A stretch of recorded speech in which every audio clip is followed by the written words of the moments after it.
নমস্কার বন্ধুরা, কাজল ভিলেজ কিচেনে সকলকে স্বাগত জানাই। রোজকারের মতো আজও রান্নাঘরে চলে এলাম। আজকের রেসিপি সয়াবিনের এক নতুন একটি পদ করে আপনাদের সঙ্গে শেয়ার করব, যা যখন সবজি খেতে ইচ্ছা করবে না তখন কিন্তু রুটির সঙ্গে দারুণ লাগবে। তার জন্য প্লিজ প্রথম থেকে লাস্ট পর্যন্ত ভিডিওটি দেখতে থাকুন, আশা করছি ভীষণ ভালো লাগবে। তো চলুন তাহলে শুরু করা যাক। এই রেসিপির জন্য আমি এখানে বেশ কিছুটা সয়াবিন নিয়েছি। সয়াবিনটাকে হালকা উষ্ণ গরম জলের মধ্যে লবণ দিয়ে খুব ভালো করে আমি এটাকে সিদ্ধ করে রেখে দিয়েছি। আর এর মধ্যে কিন্তু চিবড়ে জল আছে, এরকমই রাখতে হবে। আর ঠান্ডা করে নিয়েছি যাতে করে দেখাতে সুবিধা হয়। এখানে নেব একটা মিক্সিং জার। মিক্সিং জারের মধ্যে দিয়ে দেব আমি সমস্ত সয়াবিনটাকে দিয়ে একটা কিমার মতো করে নেব। সয়াবিনটাকে আমি একবার মিক্সি চালিয়ে এইভাবে বেটে নিয়েছি। বাটাটা ঠিক এরকম কিমার মতো করে বেটে নিতে হবে, একদম মিহি করলে হবে না। এবারে একটা থালার মধ্যে আমি সমস্ত সয়াবিনটাকেই ঢেলে নেব। সমস্ত সয়াবিনটাকেই আমি একটা থালার মধ্যে ঢেলে নিলাম। অপরদিকে একটা কড়া গরম হতে বসিয়ে দিয়েছি। কড়ার মধ্যে দিয়ে দেব আমি 2 চামচের মতো সাদা তেল। এখানে দিয়ে দিলাম 2 চামচের মতো সাদা তেল।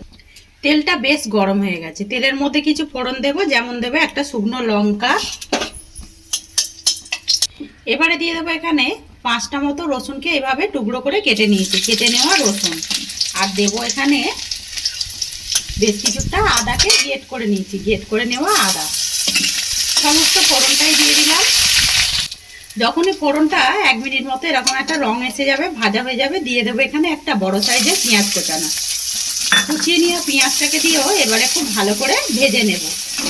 খুব বেশি এই পেঁয়াজটাকে রং আনবো না, একটু বাদামি কালার আসা অবধি ভেজে নেব।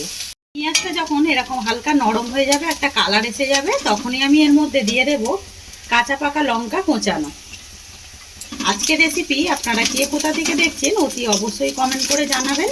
এটা কিন্তু মশলা একদম বাটা ঝামেলা ছাড়াই এই রান্নাটা আজকে করে দেখাবো, কোনো রকম মাংসও লাগবে না। এবার আমি এর মধ্যে দিয়ে দেব বেশ কিছুটা একটা টমেটো এইভাবে কেটে নিয়েছি, ছোট টুকরো করে কেটে নেওয়া টমেটো দিয়ে খুব ভালো করে মিশিয়ে নেব। সমস্ত উপকরণগুলো খুব ভালো করে ভাজা হয়ে গেছে। এবারে এর মধ্যে আমি দিয়ে দেব অল্প সামান্য 1 চামচের মতো জল, যাতে করে গুঁড়ো মশলাগুলো দিলে পরে একদম পুড়ে না যায়। দিয়ে দেবো এখানে বেশ কিছুটা জিরে গুঁড়ো, আর দিয়ে দেব ধনে গুঁড়ো, আর দেবো এখানে সুন্দর রঙের জন্য হলুদ গুঁড়ো। দিয়ে একটু মিশিয়ে নেব আগে। খুব ভালো করে যখন সমস্ত উপকরণগুলোকে এইভাবে মিশিয়ে নেব, আর এই সময় গ্যাসটাকে একটু আস্তে রাখবো। এবারে দেবো একটা ঝালের জন্য আমি লঙ্কার গুঁড়ো। তো তোমরা যে যেরকম ঝাল পছন্দ করো সেইভাবেই দিয়ে দেবে লঙ্কার গুঁড়োটা। দিয়ে আবার আমি মিশিয়ে নেব। লঙ্কাটা একটু লাস্টে দিলে পরে ভালো হয়, এতে করে রঙটাও ভালো আসে। এবার আমি 1 মিনিট মতো মশলাটাকে ঢাকা চাপা দিয়ে কষিয়ে নেব। সমস্ত মশলাটাকে খুব সুন্দর করে কষিয়ে নিয়েছি, তেল ছাড়তে শুরু করেছে। এই ফাঁকে দিয়ে দেবো আমি অল্প করে একটু চিনি, এতে করে টেস্টটা কিন্তু দারুণ আসবে। যে চিনিটা দিয়ে এবারে খুব ভালো করে মিশিয়ে নেব, এতে করে তরকারির টেস্টটা কিন্তু দারুণ আসবে। যদি চিনি অপছন্দ হয় তাহলে কিন্তু দেবে না। এবারে যে সয়াবিনটাকে আমি ভালো করে গ্রেট করে রেখেছিলাম, এবারে মিক্সিতে দিয়ে বেটে রেখেছিলাম, এইটাও আমি দিয়ে দিলাম। সমস্ত সয়াবিনটাকেই দিয়ে এবারে মশলার সঙ্গে মিশিয়ে নেব। আজকে চিকেন ছাড়া এই সয়াবিনের রেসিপি আপনাদের কীরকম লাগছে অতি অবশ্যই কমেন্ট করে জানাবেন। সমস্ত মশলার সঙ্গে মিশিয়ে নেব।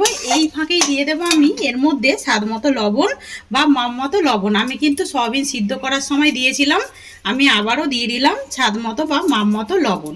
লবণটা তোমরা তোমাদের মাপ মতোই এর মধ্যে দিয়ে দেবে। সয়াবিনটাকে দিয়েও খুব ভালো করে আমি মিশিয়ে নেব, মানে লবণটা সয়াবিনের সঙ্গে মিশিয়ে নিতে হবে এইভাবে। এবারে ঢাকা দিয়ে দেব, ঢাকা দিয়ে ভালো করে রান্না করব।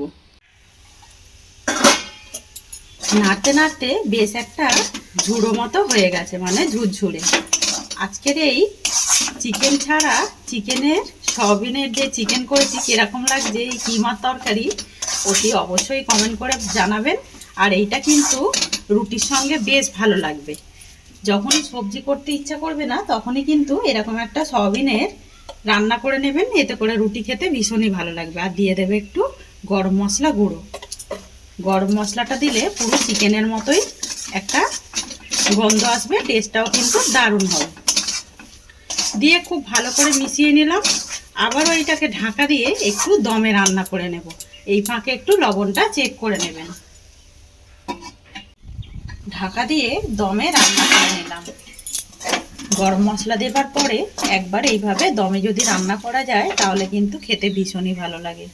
আর কতটা টেস্টি হয়েছে, সয়াবিনের একটা নতুন ইউনিক রেসিপি। এবার আমি সমস্তটাকেই একটা প্লেটের মধ্যে নামিয়ে নেব।